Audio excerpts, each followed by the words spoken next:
What is going on, people? This is Just Build It Podcast, and we are back with a fire episode. We have Sonya Slidez in the building, and this is going to be a very influential, very informative, very good talk, so you don't want to miss it. Like, subscribe, both channels, and her IG. Sonya, how you doing?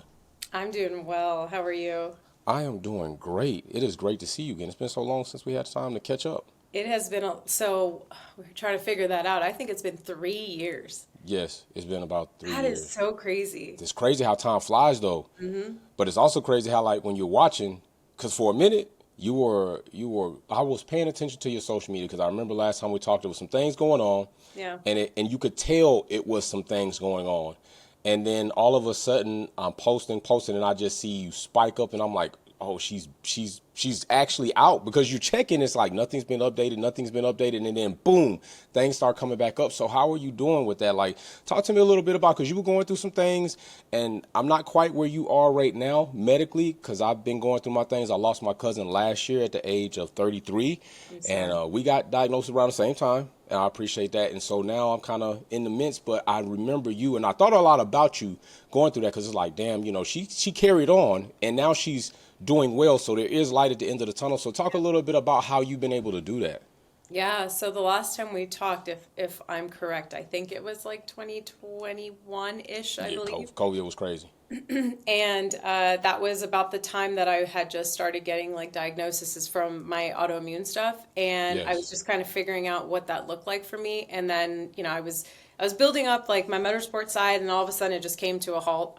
Like I literally couldn't do anything, and I don't know I can't remember the time frame that it was when we talked last, but it got to a place where I was in a wheelchair. I couldn't drive a car, like any kind of car, not even motorsports. I couldn't hold things, like I couldn't feed myself. Like I had lost my motor skills. I lost my ability to speak. Like it had gotten really, really bad.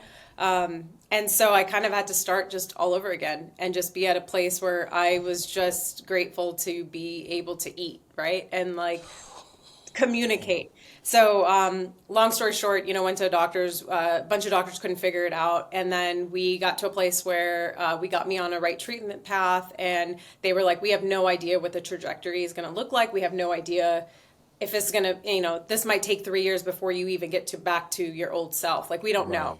And so I, being stubborn, was like, okay, what's like the max that we can do?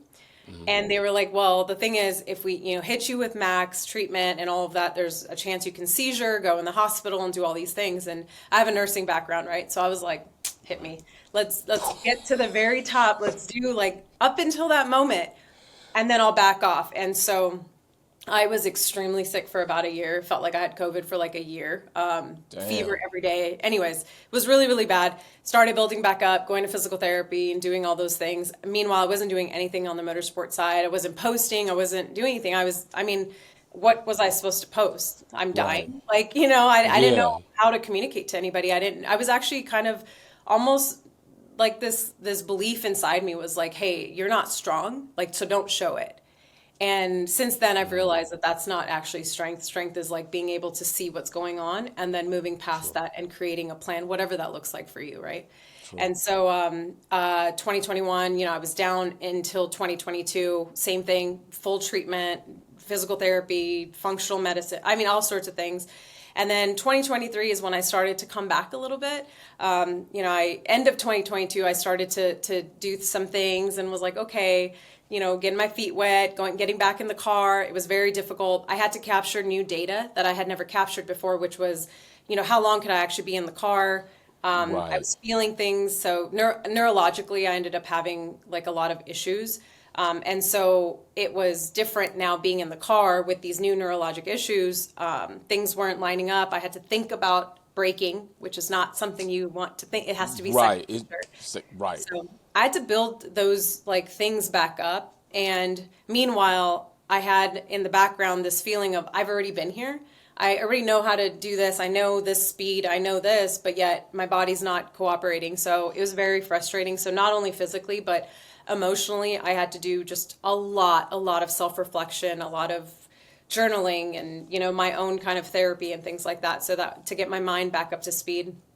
And so 2020, end of 2022, I started moving and I was like, all right, let's see what we're going to do. 2023, in January, my grandmother passed. I had moved out of. Condolences. Thank you. She was the one that raised me, so it was pretty difficult. I moved out of a situation that I was in that helped open up more things for me. And then a startup that I had helped build from like, I was employee number 1 and I went to 550. This whole time I had been on like leave. Crazy. And in January we decided to split ways. And so that was the first time in my nursing career that I was like, didn't have something lined up already. And I kind of just took a step back and was like, is there like a space for me in the motorsports world that's more full-time or media or something? And now, mind you, I've been a nurse for over 10 years. So this was the first time I ever had this thought of like doing this past a hobby. Right. And so 2023, I was able to just kind of take a break and just say, okay, can I do something here? Is there more for me here in this space? And so I didn't really know what that meant. I didn't have really a mentor or anything like that. So I was kind of figuring it out. But I was also dealing with my health still. Like it was coming back up to speed. And I had to be careful because with the autoimmune stuff, if you push past a certain point, you're just back down. You're right. like, laid out. So 2023 was a lot of testing for me. Like, okay, I can go this many days pushing it, but then this many is too much. Okay. I can drive for 12 minutes at this ambient temperature under this condition before I'm completely done for a week, So Damn. A lot of data collection, that's kind of just my background. Like I just like have that. Right. And then in February, I happened to get a phone call from a contact I had, and they were like, would you want to do some precision driving for this thing for Toyota? And I was like, yes. Right. Hell yeah. Everything inside me was like, you can't do this. Like, yeah, you have this background, but no, this is huge. And I had never been on a production that big. I had done some TV stuff like in the past, but that was like a big thing. And I was like, yes, I'll do it. Of course, I was a little nervous because I was coming off from this health stuff and I was like, am I going to be able to handle this? So a lot of it was up here, like, no, like we can do this. I'll prepare physically and mentally and we'll get there. I was able to do the shoot. I absolutely loved it. And I was like, yeah, I need more of this. I need more precision driving. I need more camera time. I need more of all of this. And so I just kind of started to look for more things. And while still figuring out what my racing program was going to look like, because now that's very different, right? So traditionally, like I had been competing and doing other things up until this moment, up until 2021. And unfortunately, now I have this health stuff going on, which the 90% of it wasn't paid through insurance.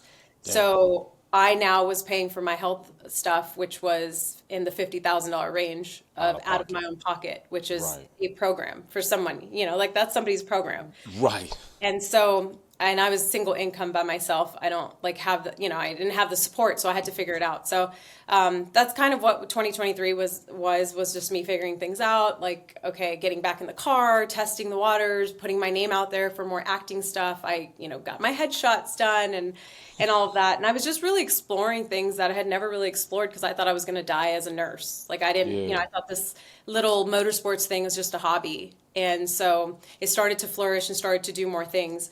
And then sometime in 2023, I met Falcon and we started, our preliminary partnership. And that was my first tire partnership. So I was super excited because everyone knows tires is a huge thing in motorsports. So right. You go through them.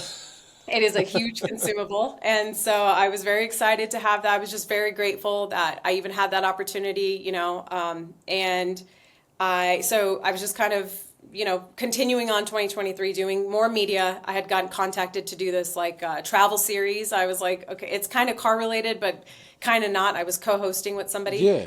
And that was the first time I had done that. And so anyways, the common theme for 2023 was I kept asking for opportunities. Opportunities would come and I would just say yes. I was scared to death to do them, but I honestly was like, no, I'm just going to do it. I'm going to figure it out because a lot of it was just up here and then my body will come match up. Right. And so that's what happened. And so I, was kind of just doing all that and things snowball. And then end of 2023, Falcon was like, "Hey, do you want to do grid life next year?" And I was like, "Yeah, absolutely." Right. Hold on. Don't get there yet, because I want to get there, Okay. because that's crazy. That's Okay. crazy, because I got a lot of technical questions to ask you about that in comparisons. Okay. But I do got to ask you this, because it seems like you came out a very improving, progressive, healthy Sonya. But I kind of question, did something mentally change? Because you got a Fox body. And everybody knows imports and domestics are like rivals. So how did this come about? You know, from the Spinnaker to 350, what is it, 350, correct? Yeah, my 350. To a Fox body, an 89 Fox body Mustang. Yeah. How does this happen, and why does it happen? Okay, so I have my 350Z, and I've been fighting with it and doing things. The 350Z, anyone that owns a 350Z that is trying to get past, like in a certain level with driving it, understands the incredible frustration that Challenges. it comes with the 350Z. I mean, with a lot of cars, right? But the 350 Right. in specific, and I was having a lot of issues. And so it was at this place too where like I had built it in a way where it costs me so much to like go and campaign it and go and drive it and do all that. So I kind of was like, you know what? I want another car, like 200-ish horsepower, rear wheel drive, and something that's going to be easy enough to campaign, something I can get parts for and something easy. But also I would love for it to be kind of raw. I want it to be a driver's car because with all the neurologic changes and all the issues where I had to kind of learn how to drive again, I was really like doubting my driving capabilities. And so I wanted to start over. I didn't want a fully built car. I want a car where I can grow with it and like challenge my driving and just, grow as a driver and just kind of go back up to that. And so that's where the Fox body came. It's an extremely raw car. It's pre-ABS. It is. It's a driver's car. You have to make it do what you want it to do. Yes. It's extremely light, which is great, but and has 200-ish horsepower. I don't know if this one does. That's for sure. It's like a very old vehicle, and I haven't touched the engine yet. But it's all in all is a very raw car, and it was more of a driver's car for me. And so that's.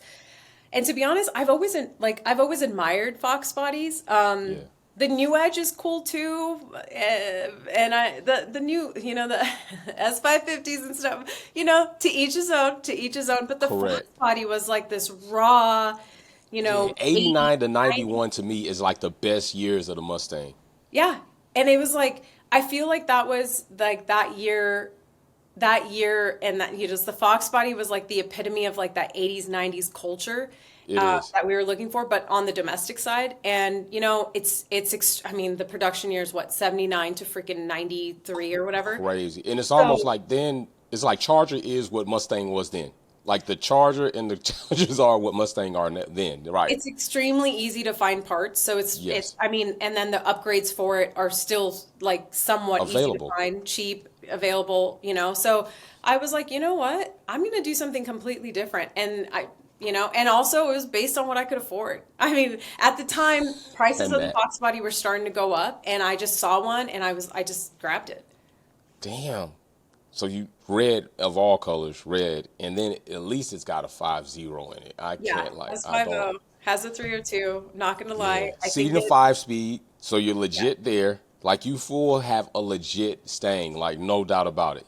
So, so I heard you say campaign. So we got modular, we got affordable. We got product and placement everywhere for that Mustang still being pushed because the Mustang, even in that generation, is still a car that many people are still working and building on, even with the newer generations out.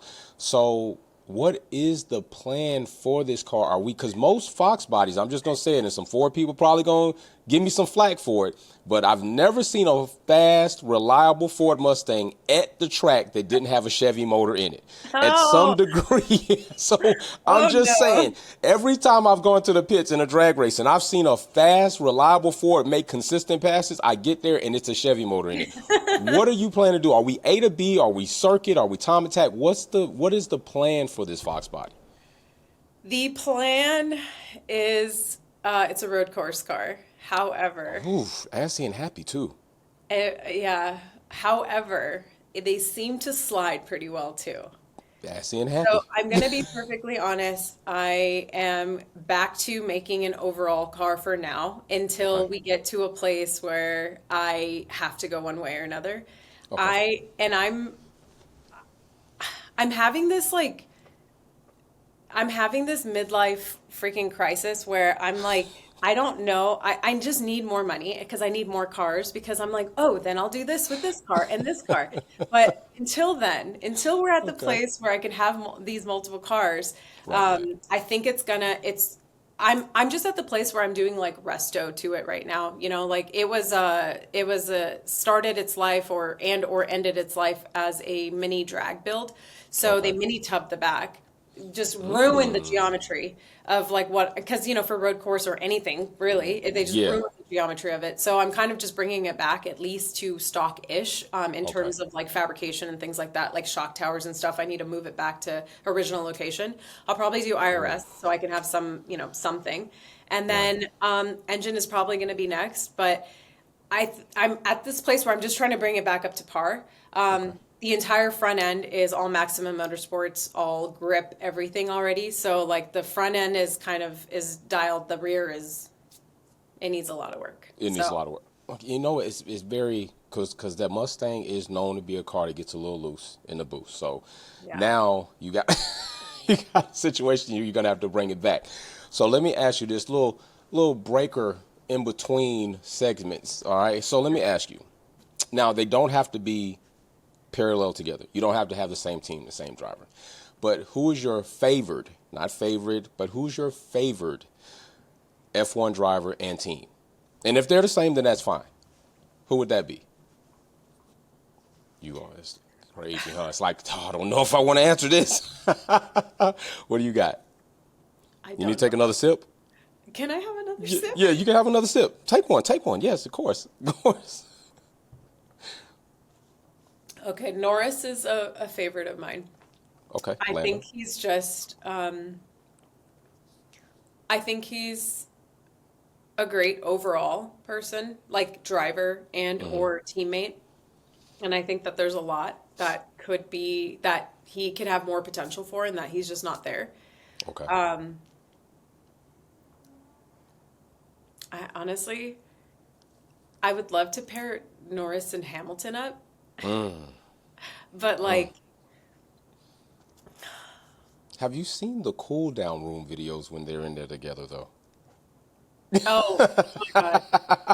I don't know if it would work, but Norris is that I've met Norris, and Norris is a pretty cool Have you dude. really? Yeah, I've met Norris. I actually did some work with McLaren at Coda in 2022.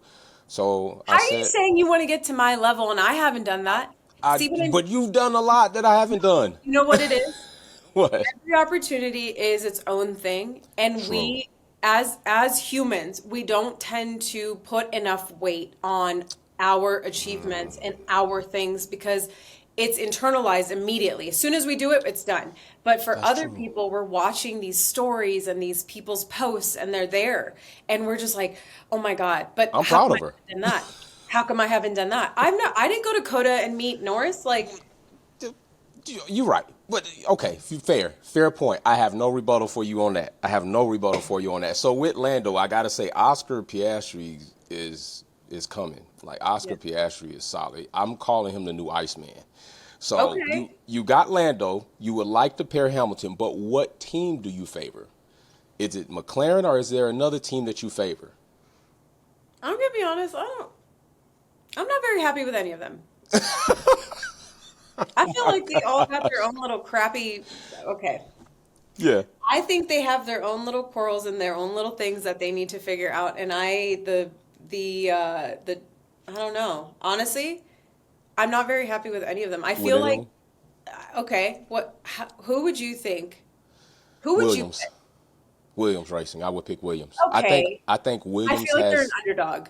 There you go. And I That's think why. they've made the most progress with the little that they've had. And I think genuinely No, they you're were right. counted out. And last season with the ground effects, they definitely were talked crap on. And they're still a very heritage team. Yeah. And they've done a lot with little, and even with James Vowles coming into the team, he seems to be what they've needed as far as trying to right the ship. Alex Albon is a phenomenal driver with good integrity and character. Carlos Sainz is inbound. Colapinto, the Argentinian rookie who just came in, is solid. I think they're going to have a good drivers lineup. But out of all the teams, I think Williams has the less garbage, less fuss, because Haas is, we didn't get there, Haas, right? I think you're right. And see, unfortunately, that's probably why I even chalked them up and forgot about them, because they're a great team, but they've been, because there's a lack of drama, there's a lack of whatever, there's a lack of conversation around it. I think they're the underdogs, and they end up getting like forgotten about sometimes. True. Whatever reason. But no, I think you're right on the Williams. Okay, so I can sell you on the Williams. Yeah. And Lewis Hamilton and Lando team. Yeah. It's oddly funny that in F1 2024, that is my driver and my team. So it's oddly funny that you have kind of the same path. All right, so we're in something. We're in something. I'm gonna hit you with something a little bit more spicy after this next one. Okay. Let's talk about the Falcon deal, because I gotta say, at first when I saw first camera view, and I said, okay, is she now drifting? Then I got bird's eye view from a drone, and I see that you're not drifting. You're actually almost doing something that seems a bit more challenging, because you're out of place in comparison to what you're tracking. You're tracking or trailing drivers, chasing down drivers that are drifting. How difficult is that? Because it looks difficult to me, because you're not sliding. So you're braking. I'm trying not to. Right. How difficult is that, and how fun is it? Yeah. So what I was doing for the last 2 rounds of Grid Life was I was in my 350Z grip car in a drift session following Justin Pollock and his 1,000 horsepower pro car or Hurt and T-Pain. T-Pain and Hurt were at Lime Rock, and T-Pain wasn't at Laguna. But the goal was that, so originally I was only going to do ride-alongs, give ride-alongs, because Falcon has a VIP experience for their dealers. And so it allows certain dealers in certain areas to be able to sign up for these ride-alongs and be able to experience the tires that they're selling. You know, it's like a great selling point, right, for these dealers. And so the goal was that there are dealers in Justin's car, and Justin's doing an actual drift lap, right? Like a traditional drift lap. And then there's dealers in my car, and I'm supposed to do a traditional racing line, which has, as you can see and probably imagine, that was absolutely not happening. When you're on track with drift cars, one, they're dirtying up the track, like there's just marbles, it's just messy. And also I'm literally tailing a car that is spewing tires at me like the entire way. So and then on top of that, what we figured out was, we can throw a camera on the car. Let's throw a camera on the front of the car. That was kind of a last minute, like, okay, let's do this. Just audible. And so we did it, because they were like, well, I mean, my Z has not even 300 horsepower, and I'm supposed to tail 1,700 plus more horsepower car. Exactly. And it's Justin Pollock, right? Like a who can drive, seasoned drifter. And so I'm like, I will do my best. That's the one thing I've learned, that I will do my best. So I got in the car, and also at all these tracks, they were my first time at these tracks. I had never driven even one lap on the actual track. Now, mind you, I had done whatever I could on the sim, but I had never driven a lap, and we barely even had a sight lap. A sight lap is like, being able to set a really slow lap to get kind of lay of the land. And I mean, Justin, man, he just goes out there and just like tears through. So there's not even barely a sight lap for me. So I have to keep up with him as much as possible. So the challenges were obviously trying to do a racing line as much as possible. But of course, cars getting loose, I'm having to correct and do whatever. But also I have a camera in front of the car. So I am trying to keep Justin's car in frame the entire time. So I have to figure out where to place the car.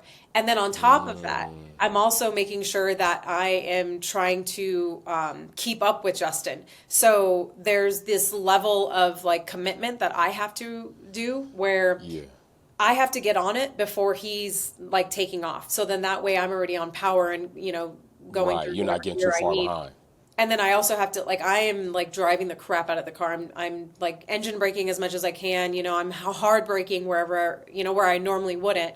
And so I'm upsetting the car quite a bit. So I'm having to like figure that out as well while I have a passenger in the car, like, you know, That's like crazy. holding on for dear life. So there's a lot going on. And on top of that, I had never driven with gridlife before, and the drift sessions are a coveted like thing where it's an invite only. And so if somebody messes up during the drift session, like that could mean that you're out. Like you will never drive with gridlife for that session, like in the drift session again. And I was Damn. new to gridlife, so I also wanted to make sure that I didn't make any mistakes. I was getting they were telling me to get to his door. I had to get to his door without hitting him. And, you know, I had also never chased drift cars like that ever. So Right. there was so many different factors, so many different things that were challenging me as a driver, and absolutely I had the best time. Like Did that you? was one of the most fun things because like I'm not competing. This is a different skill set that I'm requiring right now. Yes. And it's so exhilarating to be behind this car. You lose all visual because like there's just smoke coming at you, Smoke. and you lose complete visual, and you have to just trust, okay, this is where he does his lap, this is where he transitions. You have to trust that he's there because I can't get off power. So, That very is exciting. wild. That is wild. And you know, because I knew when I watched the video, some people, not, there's probably some people that can clearly identify that. But when I watched the video, I was like, damn, this is really hectic for her because you can tell that the car is not wanting to always cooperate in this moment because it's doing something she wouldn't typically do going in and out of this turn. So it is very crazy. And then I could tell, and then she has to keep a certain amount of closeness because they got this camera on. So I recognized those dynamics and I said, yo, this is challenging. Like this is really challenging, and it is probably exciting. Probably gives you a metal taste in your mouth the first time you do it. That just like, oh shit. Things might go Yeah. left, right? I mean, yeah, it really challenged me as a driver, and honestly, this opportunity was very, very special to me because I started in drifting. I never went far. I just like did, you know, basic drift clinics and things like that. And then I had moved over to grip, you know, to road course stuff pretty early on. So for me to have this opportunity where I am joining the two in some regard Yeah, was like I'm just like in heaven doing it, and then to challenge myself as a driver, like not everybody's out there doing this, and gotcha. it's so much fun.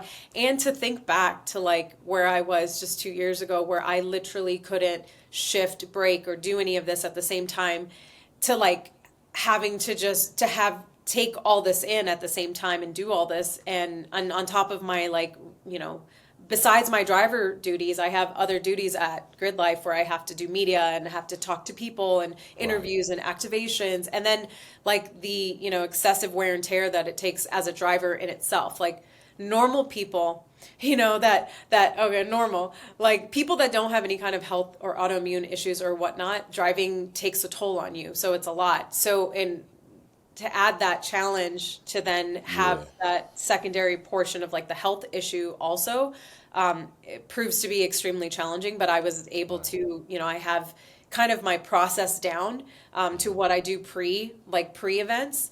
And while I'm there and I take care of myself, I have to go above and beyond, just to even Correct. show up. And like a lot of people don't, you know, see that or understand that. Right, they And don't understand that quite because a bit. essentially we're working with something that's attacking our body's attacking itself. Like our body is working against us. Like most people don't realize, like, why is he up at 2, 3 o'clock in the morning? I have to get up at that time because I have to prepare if I plan on trying to have a regular day. Get up at 3 and 2 o'clock in the morning to spend 4 or 5 hours to just have a regular typical day. And you're right, and that's crazy. I dealt with that when I was out there in Coda. I was waking up at 3 o'clock, trying to spend 4 hours getting ready so I could make it to the breakfast, then not eating because sometimes you can't eat depending on so it's very rough. People don't realize that, and so I commend you for all of that. All of that. I totally commend you for that. I do. That is absolutely beautiful what you're doing. It is absolutely exciting to see you do it, and I'm proud of you as far as it's you didn't give up. Like you didn't give up because for a minute it really seemed like, damn, like Sonya might be down and out because she really feels like it's over for her. And I felt sad for you because I can only imagine. And then shit hit me and I was like, yo, this is this is crazy. And then to see you come back up is like, yo, that's awesome. You just flourished, and I'm hella excited for your opportunities, for real. Thank I got to you. ask you this though: are the Hoonigans as cool as they damn look in person? The people? Yes, the people, the group. Because I seen you with a couple of them. I seen Hurt. So is he as cool as So he is on? cool. Is he? Okay, because he Love looks like a her. cool dude. No, honestly, he's a cool dude. He's a little when I was first coming up to him, because the first time I'd ever met Hurt, I was going around doing media with Falcon, and they were like, "Oh, there's Hurt. You go," and they had already had like a relationship because Hurt was on Falcon and all that, and I had Gotcha. never met Hurt. I was like, "Hi, I'm Sonya." And he's like, "Hi," and I was like, "Can I ask you some questions?" And I just busted a joke, and we just kind of went from there. And it's very interesting to see somebody that has been in this industry for a period of time. It's been over 10 years for Yeah. him. And to see his success and to be, at the place, like how you're looking up to somebody and you're like, wow, like the amount of Right. work that you can appreciate because you know how much work it takes. I'm looking at him and I'm like, damn, like the amount of work that it took just to get to where you're at, just with the cars and then the media and then Right. yourself. And then you have a family. And like, I appreciate that so much more than who he was at Hoonigan. Like that was just a piece, right? And Right. then him as an individual now with Nappy Boy Automotive Yeah. and all of that. It's just I see him as a whole, and I'm just like, man. And that's like that goes for everybody. Like I'm just like it's so much beyond the car stuff and everything else. I'm just like I really appreciate the fact that you're still here. And True. like you're kind of paving this way for other people and stuff. But yeah, Hurt's super cool. Like T-Pain is super cool too. At Lime Rock, I got to chase both of them. And Damn. so it was very interesting because every driver has their own style, right? So I had been True. behind Justin for a very, for laps. So then I got behind Hurt and I was like, okay, I had to test. And the first lap, I'm like, let me test him out, right? And he's trying to trust me as well. That was another thing that I didn't Correct. realize is that I've never driven with these, like the drift guys. And so there was this level of trust that they also had for me to get closer and closer. And because they don't know who the heck I am, they were like, dude, who is she? Can she even drive? Like, who the hell is this pulling up in this like 350Z looking? And so I had to like build that trust with them, right? And they're just like, who is this random person? Who is this random Yeah. girl that was doing media and is now on the track driving with us? Like, Right. It is a trust trust her. factor there. Yeah. Correct. So, They have to know that like it's almost crazy because it's almost like an unhidden thing in Formula One when they're driving that fast and out of turns, although they're on different teams, they're trusting that this driver is going to follow a certain amount of rules going through here at this speed. So I shouldn't have to brake because you shouldn't brake. So when those get fouled up, then there is a big hiccup, and you're absolutely correct. There is a lot of responsibility on here, and there is a lot of trust that they had to build up to trust you. And I think that is an awesome thing in itself. And now I'm about to ask you another question that could get quite oh God. controversial. Yes, go ahead. You want to take the Okay. sip. If you got to take the sip because it could get into something. This is where we might actually split ways. You never know. What's your favorite car movie? Car movie? Car movie. What's your favorite car movie? Matter of fact, give me two. Give me two. Two? Give me two. Give me two. Okay.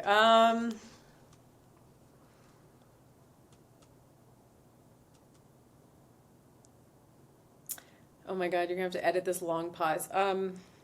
Okay. Oh no, it's staying in because Days people of need to know how Thunder. serious this is. I think Oh, I think Days Days of of Thunder Thunder. because it's like it was raw. They Let's captured go. a lot of the raw stuff.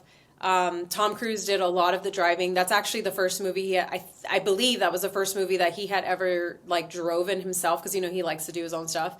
And so I felt the rawness of a lot of that stuff, and I think it captured a good amount. Okay. So Days of Thunder, and then Fast and Furious. Now you gotta give me which one because this is where we might have some conversation. Which one? Out of I want to say all. it's between 1 and 3. Thank you. Thank you, God. Okay. Now we're rolling. What We're was I gonna rolling. say? All right. 2? Ew. Oh man. Oh, thank you, Sonya, so much. Like I participated in the filming of Fast Five with my S13, so I was not happy even about that film when I was like, It's the story went the other way. Fast and Furious Yes. 1 was the epitome of our our tuner culture, Culture. life, our whole thing, right? It was the start of everything. It was raw. They didn't know where the series was going to go, so they just did it, right? They just did Right. it. We had our characters, we had our people there. It was very, very nice, like 2000s, and Right. and then two, I don't know what happened. We don't even have to talk about that. And then three, of course, was drifting. And so like Correct. it captured that, right? Not, I mean, not to the extent that they probably could have, but still I True. felt But it still still more of brought the, in that other side of the yeah. tuna world. Right. Okay, I'm with you. You know what? We're not Personally, divided. I think after three there that was it. I think it I'm ended at three. Yeah, So I'm gonna say it was pretty downhill from there.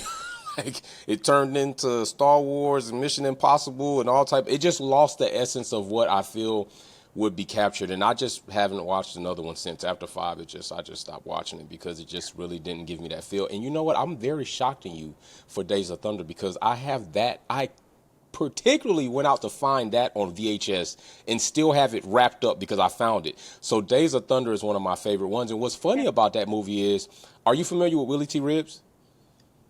Yes. I did an interview with Willie T. Ribbs and we actually talked back and forth. He's one of the first black drivers I in had to. Yeah. Formula One, not to drive but to Yep. go with Ellen Burstyn, and then he did Winston Cup and all this other stuff in the Indy 500.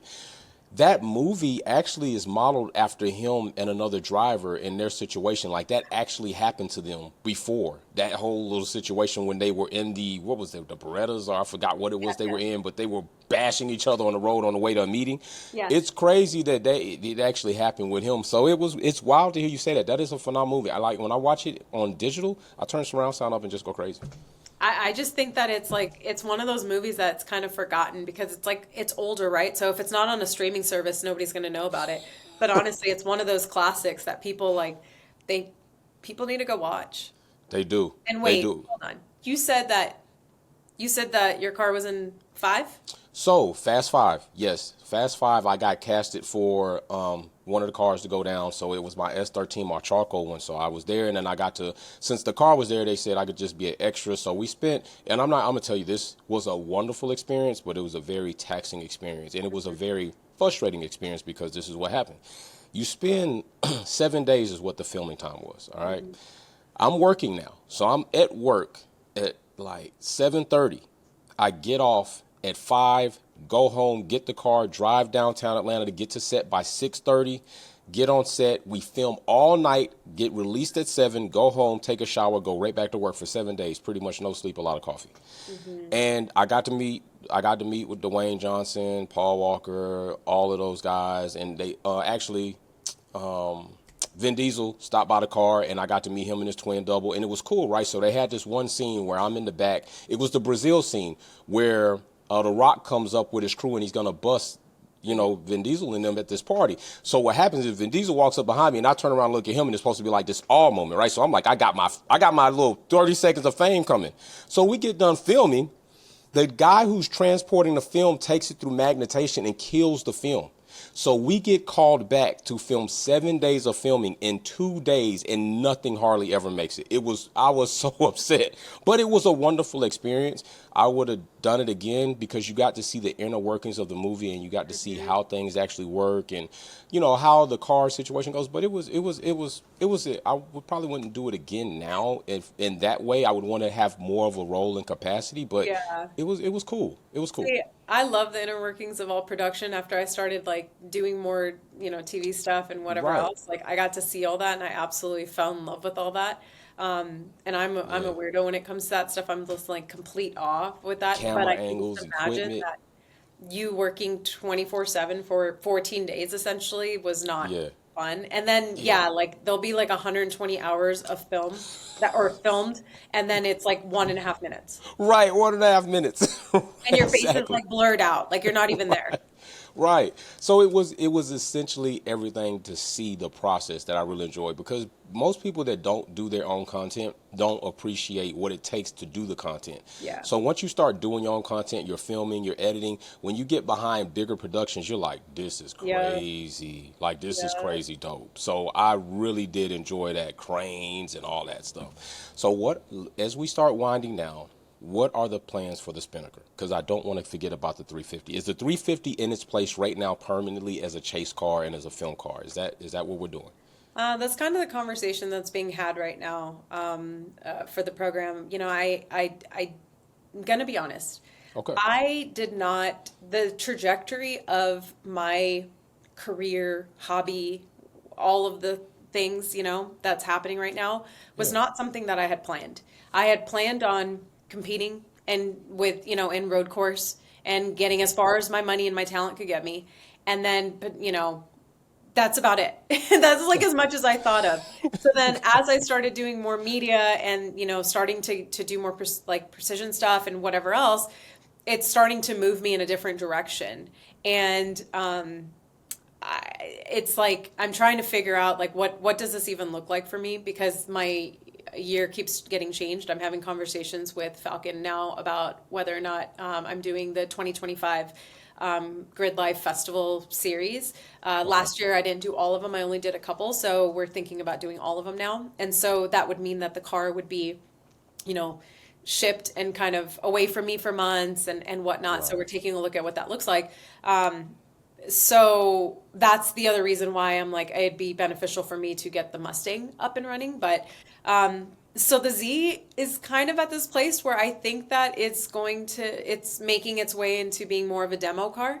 And, okay. I probably put a hydro in it and be able to rip and do some drifting and stuff too, like while, if I'm there. So I think that it's kind of at that place where I'm going to probably just make it into more of a demo car, even though we just put some fat aero on it. And we'll see. Hey, that swung wing, that thing is clean. Yeah, it's the one of one. I really wish I had more pictures and video of it, but we got it on like less than 12 hours before the last event. So we had like no prep time, nothing. We just put it on. So it has to go through testing and everything else. I didn't really get full testing at it at Laguna because like I'm not doing a traditional racing lap, right. But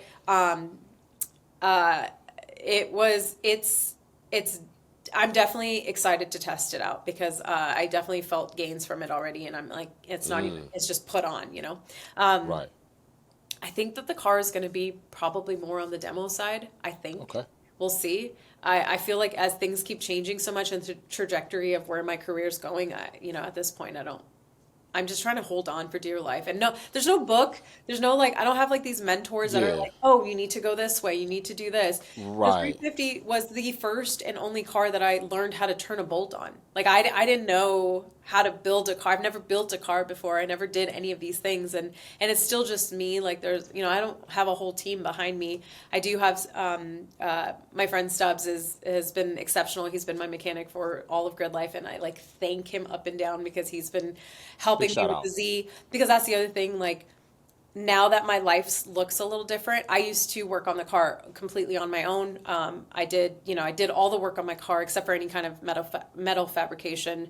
Gotcha. But I did everything on my own and got the car ready and did all these things. Physically, I'm not at a place that I can do that anymore. And the amount of tax it takes for me to even do a small portion of working on the car, it just outweighs the benefit to it. I'm trying to figure that out as well. Okay, well, what do I do now physically if I can't get my car managed and I can't work on the car and do all these things? Do I have somebody else work on the car? And that's a whole nother thing, right? So right. I'm kind of in the middle of that right now. I'm kind of figuring that out for myself and what that looks like. And, it's not this easy thing.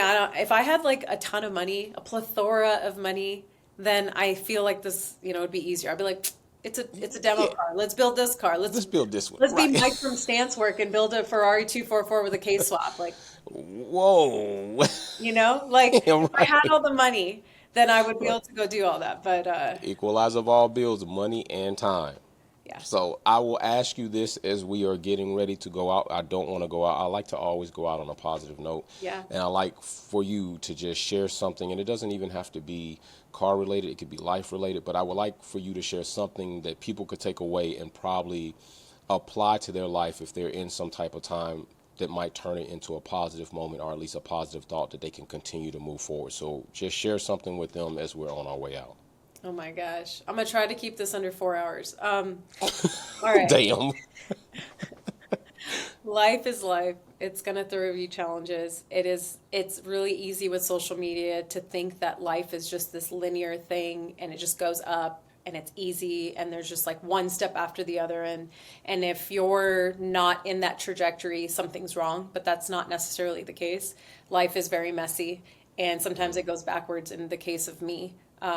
And I think that embracing that and understanding that it's fine, you just kind of go from where you're at and you try to keep moving forward, whatever forward looks like for you.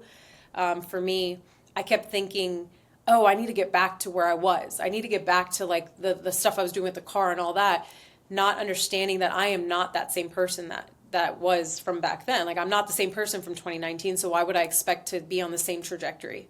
I need to reestablish where I am, what this looks like for me, and what actually makes sense for this. When you do that, you allow for new opportunities and you allow for you to actually do what's like kind of more easy and upstream or downstream as opposed to fighting against things. I think the other thing is people don't understand, they don't take the time to actually reflect on themselves and actually do that kind of like, mental check-in and all of that stuff. It's easy to get caught up in this like social media and hustle bustle and all that, but check in with yourself because honestly, at the end of the day, you are the only person you have. And, you might have your family, you have support and you have all that, but if you're not there for yourself, you're not there within yourself, then, things will get lost very easily. So. Well. That's it. That was good and that was deep. And I think on that note, I'm going to let that stay there because those were like 16 hot bars that Sonya just dropped. Okay. So I'm going to say big shout out and major thanks to Sonya Slidez for joining us. I hope that you all take something positive from what she just said and even the experiences that she shared. Big shout out to her, Nappy Boy Productions. Big shout out to Falcon and everybody that you are working with to even provide and collaborate with you, because I think it is very important to see more women in the space. Daughters like mine are out here and want to participate in motorsports, and it really does help and motivate them to see that they can identify with somebody that's doing on the next level what she has, and got the purple, and that seeing the spinnaker kind of got her in that whole purple thing. So big shout out to you, Sonya. Big shout out to everybody for joining Just Build It podcast. And remember, stay healthy. Like she said, think about yourself, take care of yourself, take care of everything else. We're out for the night. See you on the next episode. Peace. Thank you. Thanks for tuning in and watching another video here at Wolfpack Performance. Check out some of my other content on Formula One issues, our topics, and our DIY products on how to customize your vehicle. Don't forget to comment, like, share, and subscribe. See you soon.